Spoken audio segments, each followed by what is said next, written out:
Assalamualaikum warahmatullahi wabarakatuh. Selamat malam kembali, para pendengar setia kisah misteri di Shyflash Channel, serta sahabat-sahabat pembaca yang setia di shyflash.com. Kita kembali hadir di tengah malam yang sunyi, di saat sebuah keputusan berat harus diambil. Di bawah sinar bulan purnama yang dingin dan penuh teka-teki, seorang anak kecil bersiap untuk memasuki medan laga yang bukan untuk manusia biasa. Bukan pedang atau perisai yang menjadi senjatanya, melainkan doa, keyakinan, dan sebilah keris warisan leluhur. Cungkup pemakaman, yang dulu menjadi tempat persembunyian, kini menjadi panggung utama pertarungan antara takdir dan ikatan gaib yang mencoba merenggut jiwanya. Mari kita ikuti lagi langkah Arga, saat ia bersama Mbah Kromo berjalan menuju gerbang penentu nasibnya. Hari-hari menuju Jumat Kliwon terasa seperti berjalan di atas tali. Setiap senja adalah ujian. Setiap malam adalah pertempuran melawan mimpi dan bayangan. Kantong kain pemberian Mbah Kromo kubawa kemana-mana, dan aromanya yang khas campuran bunga dan besi memberikan sedikit rasa aman. Tapi tanda di punggungku terasa semakin hidup. Kadang terasa hangat, seperti ada sesuatu yang merayap di bawah kulit. Ayahku tahu aku akan melakukan sesuatu bersama Mbah Kromo, meski tidak tahu detailnya. Dia hanya berpesan, hati-hati, nak. Apapun yang terjadi, ayah di sini. Ibu memberiku kalung jimat berisi ayat kursi yang dia dapat dari seorang kiai di kota. Malam Jumat Kliwon akhirnya tiba. Bulan purnama bersinar terang, menerangi desa dengan cahaya perak yang dingin. Cahaya itu membuat bayangan menjadi tajam dan dalam, seolah-olah dunia memiliki sisi ganda yang lebih gelap. Mbah Kromo datang ke rumahku setelah Isya. Dia membawa sebuah tas kain besar. Di dalamnya, ada berbagai perlengkapan, kemenyan, dupa khusus, bunga telon, beras kuning, jajan pasar, ayam panggang kecil, dan sebuah keris yang kali ini terlihat lebih tua dan beraura. Aku juga diminta membawa sehelai kain putih dan sebotol air mineral. Kita akan pergi ke Cungkup, kata Mbah Kromo pada orang tuaku. Ritual ini harus dilakukan di tempat awal. Saya akan jaga dia, tapi kami butuh waktu, dan tidak boleh diganggu. Ayahku mengangguk, wajahnya tegang. Ibu memelukku erat, berbisik doa. Aku dan Mbah Kromo berjalan menuju pemakaman. Jalanan sepi. Cahaya bulan membuat pemandangan seperti lukisan hitam putih. Suara jangkrik dan kodok menjadi soundtrack perjalanan kami yang mencekam. Setiap langkah mendekati pemakaman terasa seperti mendekati mulut naga. Akhirnya, kami tiba. Pintu gerbang pemakaman terbuka, terlihat seperti mulut gelap. Di kejauhan, Cungkup berdiri di bawah pohon beringin, diterangi bulan sehingga bayangannya panjang dan menyeramkan. Kuatkan hatimu, nak, bisik Mbah Kromo. Mereka sudah tahu kita datang. Benar, suasana di sini berbeda. Udara lebih dingin, padahal malamnya tidak berangin. Suara jangkrik tiba-tiba menghilang. Hanya ada kesunyian yang menekan. Dan di kejauhan, dari arah hutan bambu, sekali lagi terdengar suara gemerincing halus. Kami masuk ke area pemakaman. Batu nisan membentuk pola-pola aneh di bawah cahaya bulan. Mbah Kromo tidak takut. Dia berjalan dengan pasti menuju Cungkup. Di dalamnya, keranda kayu masih tergeletak di atas bangku, persis seperti malam ketika aku bersembunyi. Mbah Kromo menggelar kain putih di lantai di depan keranda. Dia mulai menyusun sesajen dengan rapi, nasi, lauk, jajan, bunga. Dia menyalakan kemenyan dan dupa. Aroma harum namun menusuk memenuhi Cungkup, berperang dengan bau kayu lapuk dan tanah.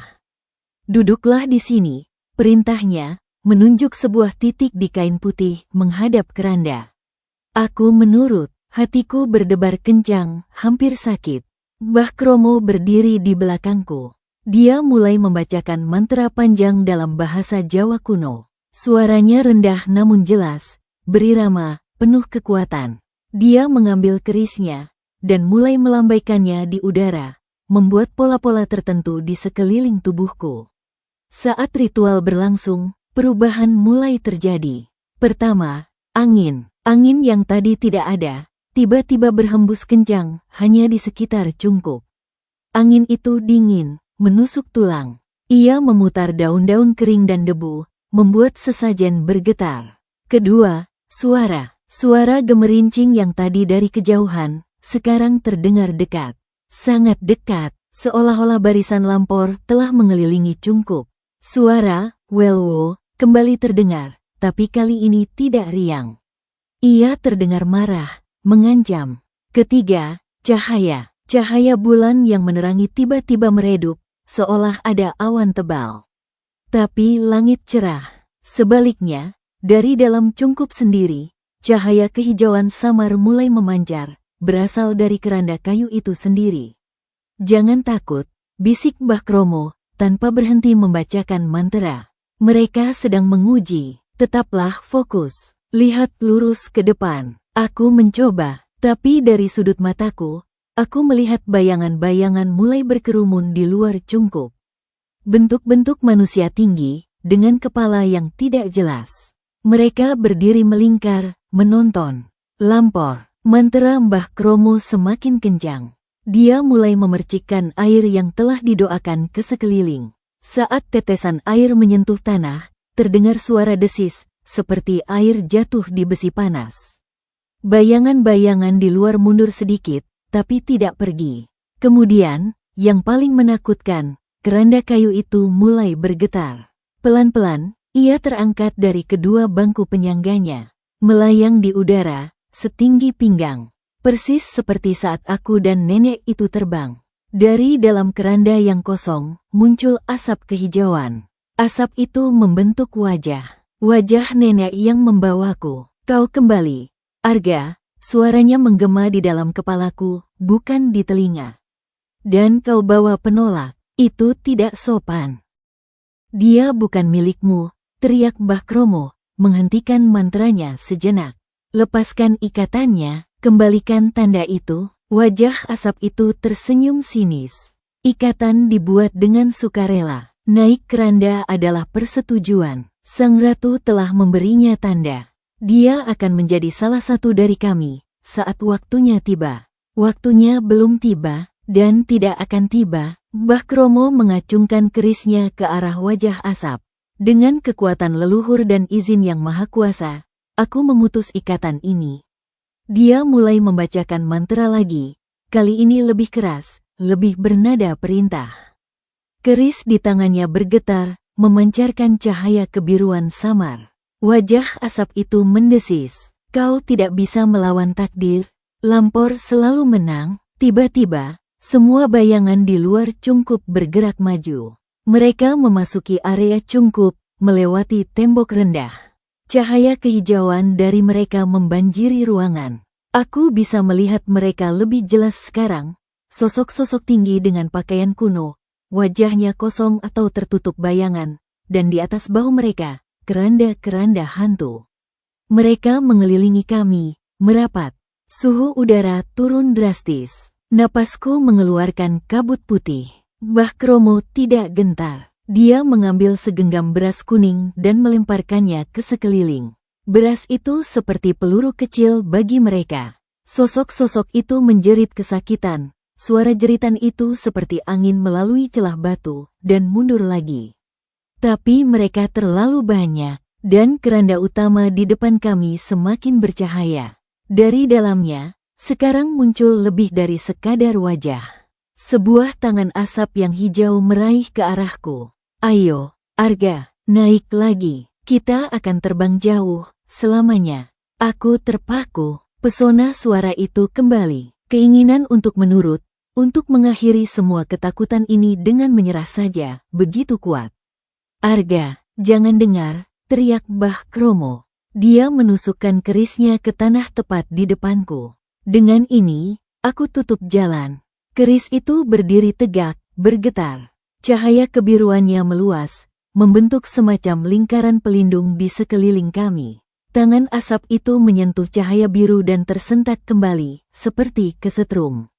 Pertempuran antara kekuatan Mbah Kromo dan kekuatan Lampor mencapai puncaknya. Udara bergetar. Suara gemerincing dan teriakan "Welwo" memekakkan telinga. Cahaya hijau dan biru berpendar saling menyerang. Aku melihat Mbah Kromo mulai kelelahan. Keringat bercucuran di wajahnya yang keriput. Nafasnya tersengal. Usianya sudah tua, kekuatannya terbatas. Bah, rengekku, takut dia akan kalah. Dia memandangku, matanya penuh tekad. Ambil botol air. Percikan ke tanda di punggungmu. Sekarang, dengan gemetar, aku mengambil botol air yang kubawa. Aku menuangnya ke tangan, lalu berusaha meraih punggungku, mengusapkan air itu ke area tanda bayangan keranda. Saat air menyentuh kulit, reaksinya langsung. Aku menjerit, bukan karena sakit, tapi karena sensasi yang tak terlukiskan. Seperti besi panas yang dicelupkan ke air. Tanda di punggungku terasa terbakar. Dari mulutku, tanpa kusadari, keluar suara yang bukan suaraku, suara perempuan tua yang marah dan kesakitan. Aakah. Cahaya hijau dari keranda dan para lampor berkedip keras. Wajah asap nenek itu mengeras, penuh penderitaan dan kemarahan. Kau berani, teriaknya. Tapi Mbah Kromo mengambil kesempatan.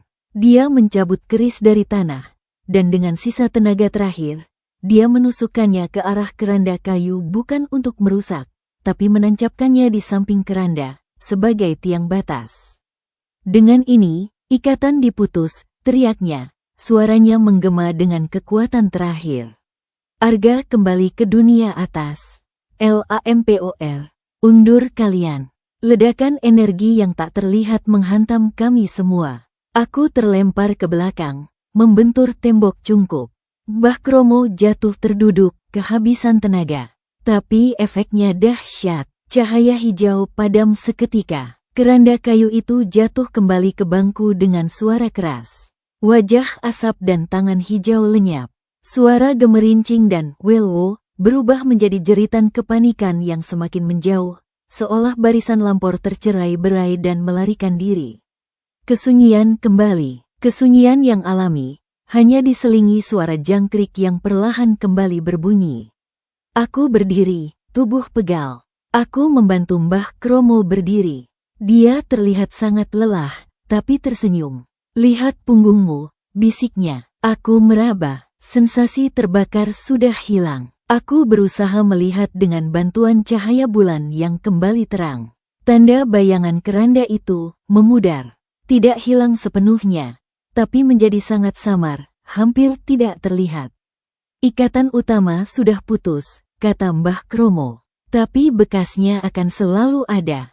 Kau akan selalu bisa merasakan mereka, dan mereka akan selalu ingat padamu. Tapi mereka tidak lagi punya hak atas jiwamu. Rasa lega yang begitu besar menyergapku, hingga aku hampir menangis. Tapi kemudian, dari kejauhan, dari arah selatan, datang satu suara terakhir. Bukan suara gemerincing atau welwo, tapi suara merdu, dingin, dan penuh wibawa yang pernah kudengar di istana bawah laut. Suara Kanjeng Ratu Kidul. Ini bukan akhir, anak manusia. Lampor memiliki ingatan yang panjang, dan lautan selatan selalu punya cara untuk menarik apa yang diinginkannya.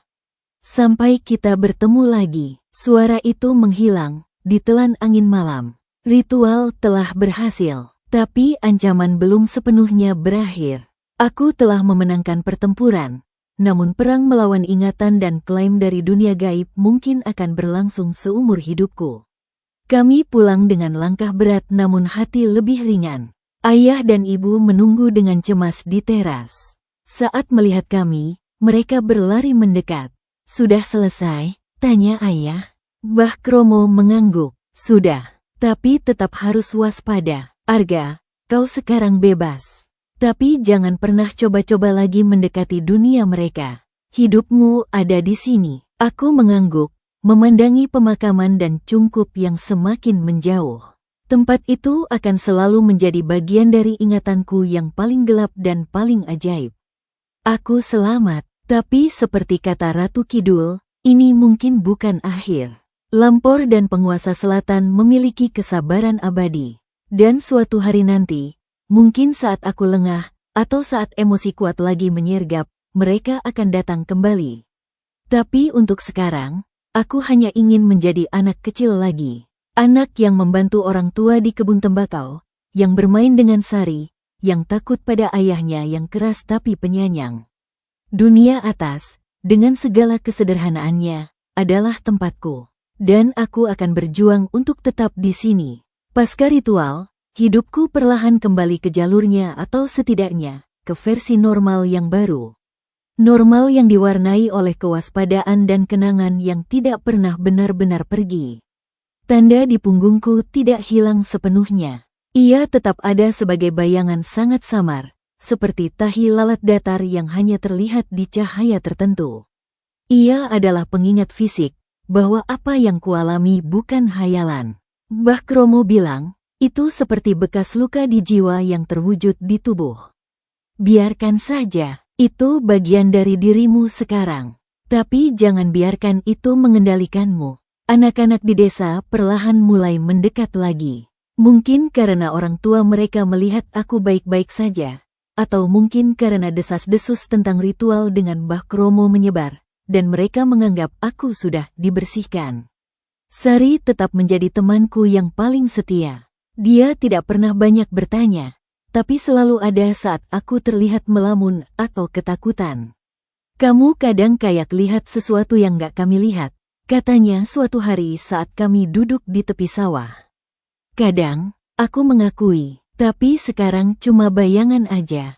Gak jelas. Itu benar. Penampakan-penampakan penuh seperti barisan lampor di bambu tidak terulang lagi. Tapi, sisa-sisa mereka masih kurasakan.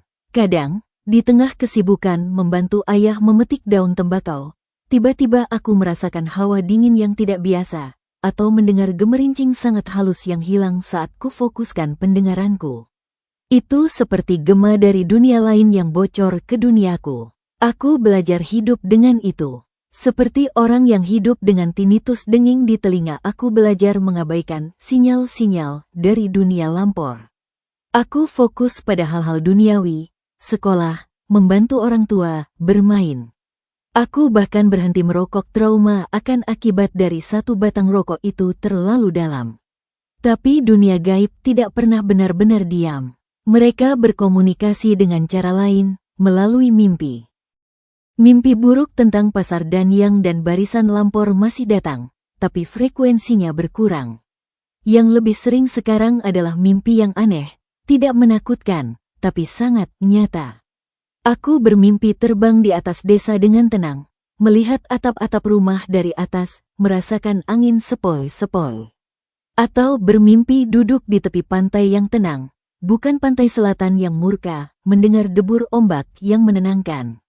Dalam mimpi itu, kadang ada sosok perempuan tua nenek dari lampor tapi dia tidak mendekat.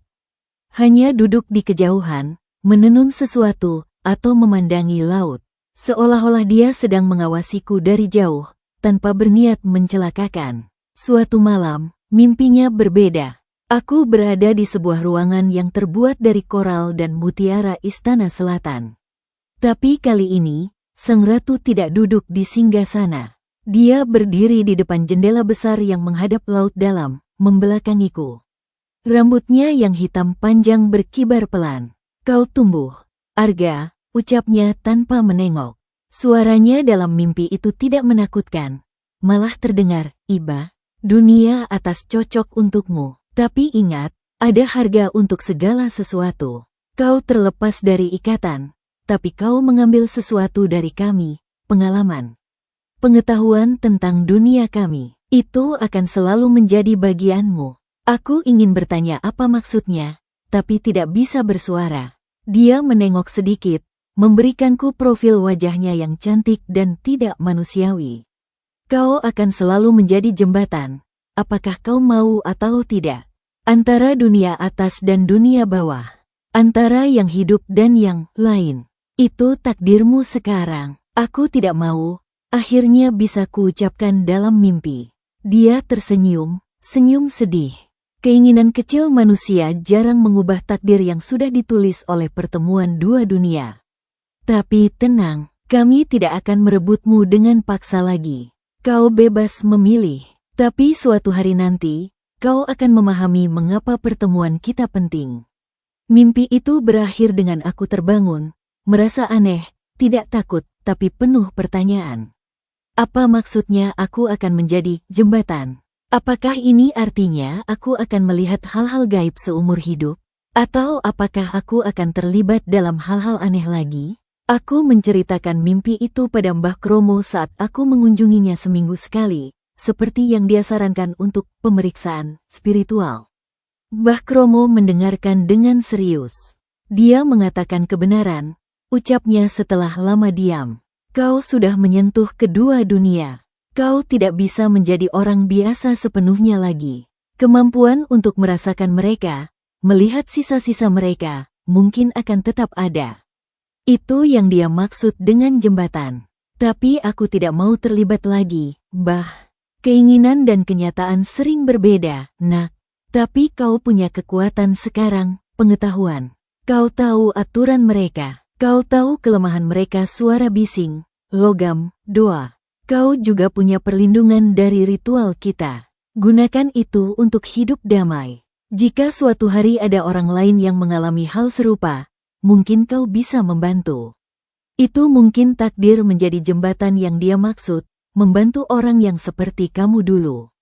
Pikiran itu memberiku sedikit ketenangan. Mungkin pengalamanku yang menyeramkan bisa berguna. Mungkin aku bisa mencegah anak lain mengalami teror yang sama. Waktu terus berjalan. Aku naik kelas, lalu lulus SD, masuk SMP di kota kecamatan. Dunia semakin luas, dan pengalaman lampor perlahan menjadi kenangan yang semakin jauh, seperti cerita dari kehidupan orang lain. Tapi tanda di punggungku tetap ada. Dan kadang, di malam-malam tertentu, biasanya malam Jumat atau malam bulan purnama, aku masih terbangun karena mimpi aneh, atau karena merasa ada yang mengawasi dari sudut kamar. Aku belajar cara mengatasinya, seperti yang diajarkan Mbah Kromo, bernapas dalam, berdoa, atau kadang sekadar berkata keras-keras, aku tahu kamu ada. Tapi ini rumahku, pergilah. Dan biasanya, perasaan itu hilang. Sampai suatu peristiwa, beberapa tahun kemudian, saat aku sudah duduk di bangku SMA. Desa kami dilanda musibah. Wabah penyakit misterius, demam tinggi dan sesak napas menyerang beberapa warga, terutama anak-anak dan orang tua. Orang menyebutnya pagebluk. Dalam kepercayaan Jawa, pagebluk sering dikaitkan dengan pertanda buruk dan kedatangan lampor. Suatu malam, saat wabah sedang parah-parahnya, aku terbangun oleh suara. Suara yang sangat familiar dan membuat darahku membeku. Bukan dari mimpi. Ini nyata, dari luar jendela. Dan suaranya bukan cuma satu. Banyak, seperti barisan panjang. Aku melompat dari tempat tidur, mendekati jendela. Hatiku berdebar kencang. Jangan, pikirku, jangan sekarang. Dari jendela kamar di lantai 2, aku melihat ke arah pemakaman dan hutan bambu. Dan di sana, di bawah cahaya bulan yang purnama penuh, aku melihat mereka. Lampor, kembali. Barisan keranda terbang yang panjang, melayang pelan di atas pemakaman, seperti sedang melakukan patroli.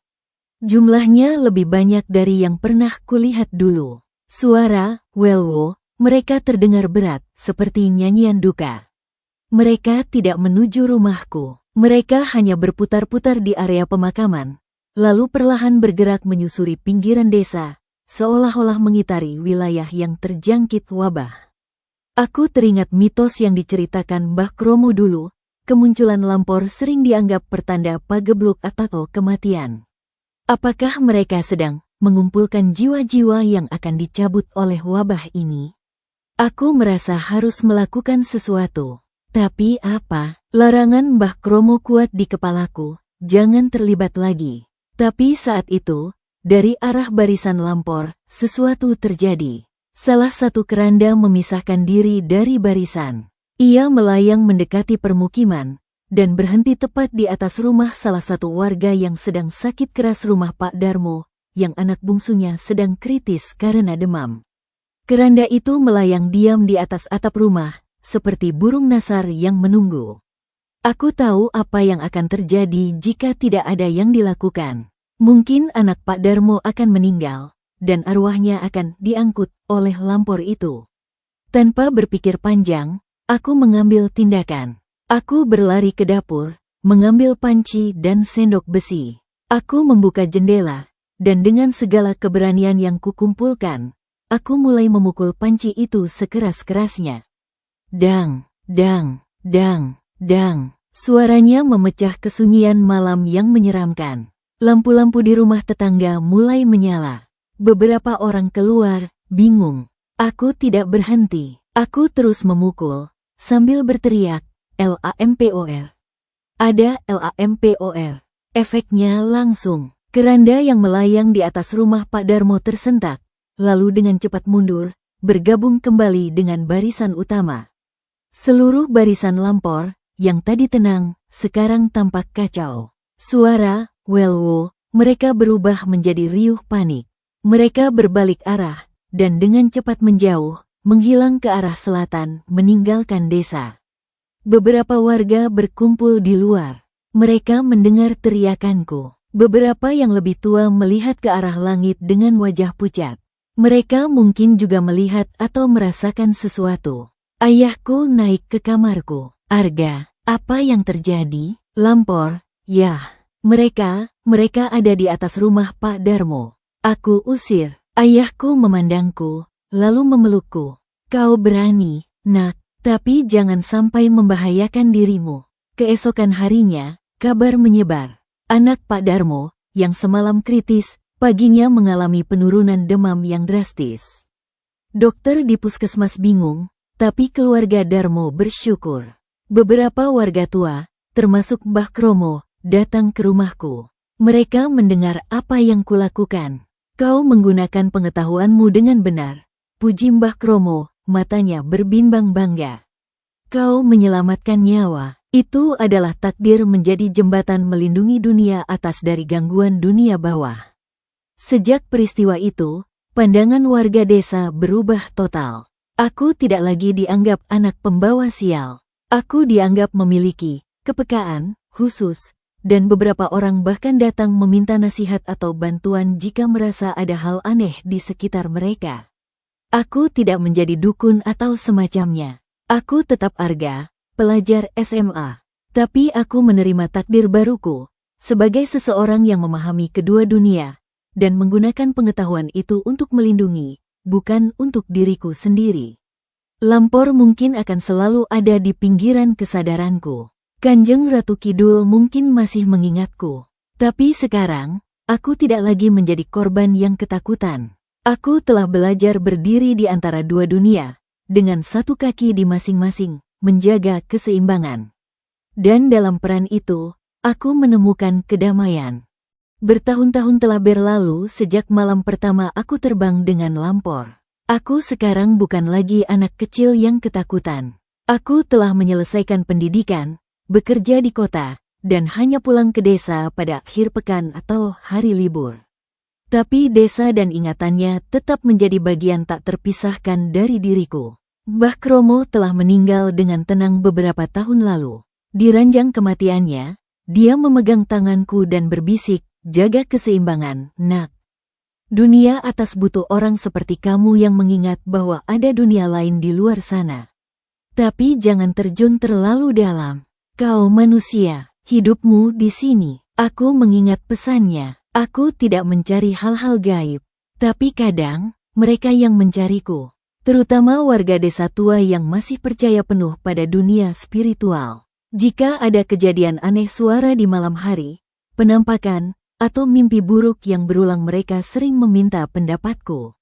Aku tidak pernah berpura-pura menjadi ahli. Aku hanya berbagi pengalamanku, dan saran-saran praktis yang kupelajari, pentingnya doa, kekuatan suara dan keributan untuk mengusir energi negatif, serta menjaga pikiran dan hati tetap tenang.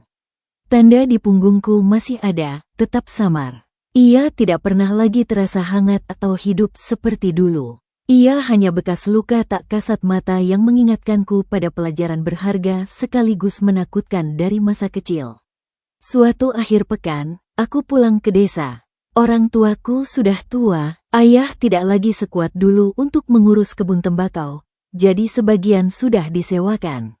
Saat senja tiba, seperti kebiasaan lama, aku berjalan-jalan sendirian. Kali ini, tujuanku bukan untuk melarikan diri, tapi untuk merenung. Aku berjalan mendekati pemakaman. Tempat yang dulu begitu menakutkan, sekarang terasa biasa saja. Masih angker, tapi tidak lagi mengancam. Aku berdiri di luar pagar, memandangi Cungkup di kejauhan. Pohon beringin masih berdiri kokoh, daunnya berdesir ditiup angin sore. Pikiranku melayang pada semua yang telah terjadi. Pada ketakutan murni seorang anak. Pada keajaiban sekaligus horor terbang dengan keranda mayat. Pada pasar orang mati yang berpura-pura hidup. Pada keanggunan yang menakutkan dari Kanjeng Ratu Kidul. Pada pertarungan spiritual dengan Mbah Kromo, dan pada akhirnya, pada penerimaan bahwa dua dunia ini, dunia nyata dan dunia gaib, tidak sepenuhnya terpisah. Mereka beririsan, dan beberapa orang, seperti aku, kebetulan berdiri di persimpangan itu. Aku belajar banyak dari pengalaman dengan Lampor. Pertama, tentang konsekuensi. Sebuah keputusan kecil bersembunyi di Cungkup membawa konsekuensi besar yang hampir merenggut jiwaku. Kedua, tentang kekuatan tradisi dan pengetahuan lokal. Kentongan dan gamelan yang dianggap kuno, ternyata punya kekuatan nyata untuk mengusir makhluk gaib. Ketiga, tentang keberanian. Bukan berarti tidak takut, tapi mengambil tindakan meski takut. Keberanian untuk menghadapi ayah setelah pulang. Keberanian untuk melalui ritual dengan Mbah Kromo, keberanian untuk memukul panci demi menyelamatkan anak orang lain. Dan yang terpenting, aku belajar tentang batas. Batas antara rasa ingin tahu dan bahaya. Batas antara dunia yang bisa kita pahami dan dunia yang sebaiknya kita hormati dari jauh. Saat matahari hampir tenggelam, mengubah langit menjadi warna api, aku mendengar sesuatu. Sangat samar. Hampir seperti imajinasi. Aku menengok ke arah suara itu, ke arah selatan, ke arah gunung dan laut di baliknya. Tidak ada apa-apa, hanya angin sore yang membelai daun bambu. Tapi aku tersenyum, aku tidak takut lagi. Aku hanya mengangguk, seolah menyapa kenalan lama. Aku masih di sini, bisikku pada angin.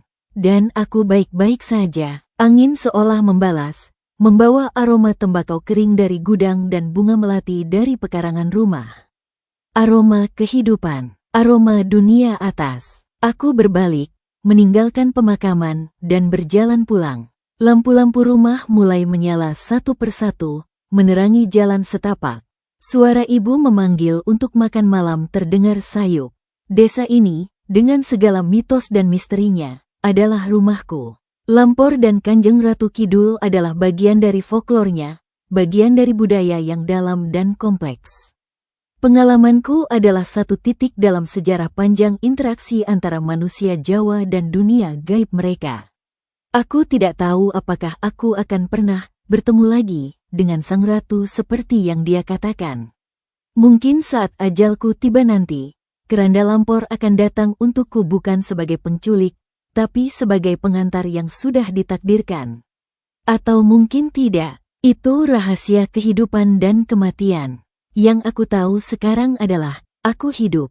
Dan selama napas masih ada di tubuh ini, aku akan hidup sepenuhnya di dunia ini, dengan rasa hormat pada dunia lain, tapi tanpa dikuasai ketakutan padanya. Lampor mengajariku tentang horor, tapi juga mengajariku tentang kekuatan, tradisi, dan akhirnya, tentang penerimaan diri. Aku adalah Arga, yang pernah terbang dengan keranda kematian, dan selamat untuk menceritakan pada diriku sendiri bahwa kehidupan, dengan segala kesederhanaannya, adalah hadiah terbesar.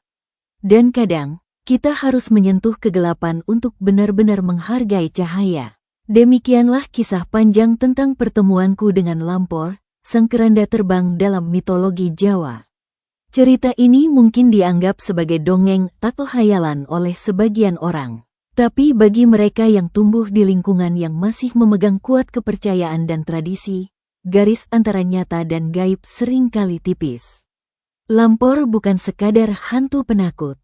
Dia adalah simbol dari ketidaktahuan kita akan alam semesta, dari rasa hormat yang harus kita berikan pada hal-hal yang tidak kita pahami, dan dari pelajaran bahwa setiap tindakan memiliki konsekuensi yang kadang melampaui batas dunia fisik. Aku menuliskan ini bukan untuk menakuti, tapi untuk mengingatkan, jagalah anak-anak kita saat senja. Hargailah tradisi leluhur, meski kita tidak sepenuhnya memahaminya. Dan yang terpenting, hadapilah ketakutanmu, karena di baliknya, mungkin ada pelajaran berharga yang akan membentukmu menjadi manusia yang lebih kuat dan lebih bijak. Dunia penuh misteri. Lampor hanyalah satu dari sekian banyak. Hormati mereka, tapi jangan biarkan mereka menguasai hidupmu. Karena hidup, dengan segala keindahan dan kesulitannya, adalah untuk dijalani bukan untuk diterbangkan oleh keranda-keranda dari dunia lain. Terima kasih untuk para pendengar setia, Kisah Misteri, di Shyfeless Channel dan sahabat-sahabat pembaca di shyfeless.com yang telah bersedia menyimak kisah ini hingga akhir. Jangan lupa berikan dukungan kalian dengan menekan tombol like, menulis komentar, dan membagikan kisah ini ke orang lain. Sampai jumpa di kisah misteri selanjutnya. Wassalamualaikum warahmatullahi wabarakatuh.